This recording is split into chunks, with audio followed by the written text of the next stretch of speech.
Hello and welcome to Thursday's programme. Coming up tonight between now and 6:30. Good evening. An emergency task force has been set up to train and support the hundreds of workers whose jobs are under threat at the biggest employer in Melksham. The Cooper Tyre and Rubber Factory has announced almost half of its 732 workers are likely to lose their jobs as production moves overseas. However, Wiltshire Council today said it's confident those workers will find new employment as there's strong demand for skilled labour in the county. Robert Murphy reports.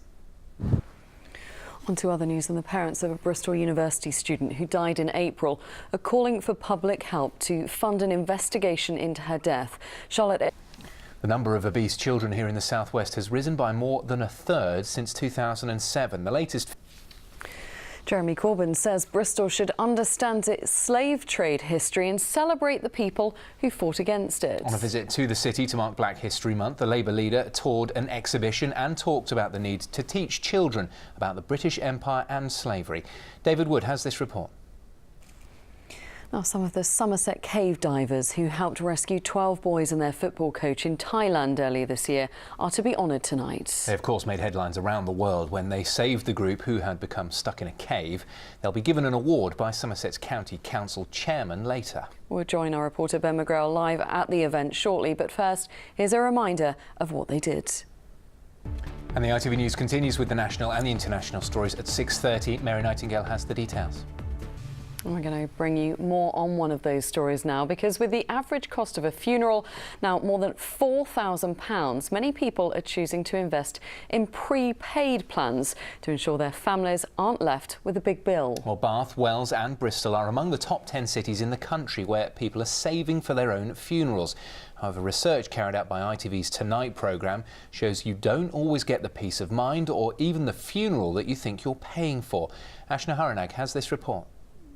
You can see more on that tonight at 7:30 here on ITV. Now, you couldn't get more of a contrast if you tried. Children who live in slums have no electricity or running water, and the pupils at one of England's most prestigious public schools. But out on the football pitch and in the classroom, they were united. Ken Goodwin reports on the day that the girls from Mumbai met the girls from Cheltenham Ladies College. Oh, it looks like they have fun, didn't it? Yeah. Now, an engineer from Weston-super-Mare has designed a revolutionary way of heating our homes using 1/10 of the power of current electric heaters. The infrared panels are one of hundreds of creations on show at the Grand Designs exhibition organised by Bruton's Kevin MacLeod. Matt Price has been for a look around. Did you get that, Jonty? Pink and grey? Well, I have a pink shirt. I'm just not sure about a pink sofa. No, you have to paint your house pink and grey. Well, that's not happening. Yeah, good luck with that.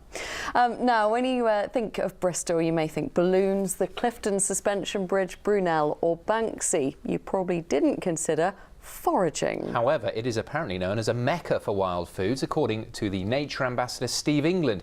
Well, he's been showing our reporter Sangeeta Lal what nature has to offer in the city, and after picking their ingredients, it is now time to cook them. It actually looked good, that, didn't it? Yeah. Now, we have to stress that you can only forage on land with the landowner's permission, and you must get expert advice of what is safe to eat. Basically, we're saying just don't go and pick some stuff and eat it. Not a good idea. Yeah, go with an expert like Steve. Now, it is weather time, and there are some flood alerts in place for tomorrow morning between Burnham-on-Sea and Clevedon. Wiltshire Council has also cancelled the open-air markets in Chippenham, Calne and Warminster. So we're going to give you all the latest details of what's to come. Charlie has the forecast this evening. Now, just before we go, here's a reminder of the main headlines in the West Country this evening. An emergency.